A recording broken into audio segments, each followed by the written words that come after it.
Today I'm making dirty rice. So you put a little bit of oil and the amount that you're going to put in there. You wait till it turns this color.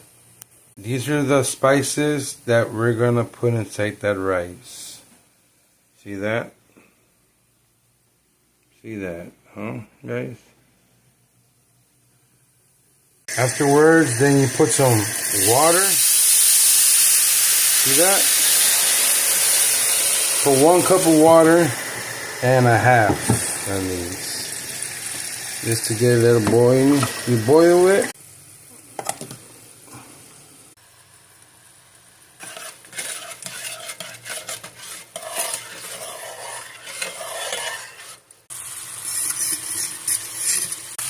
See that, guys? That's chicken and rice with dirty rice. So that's chicken and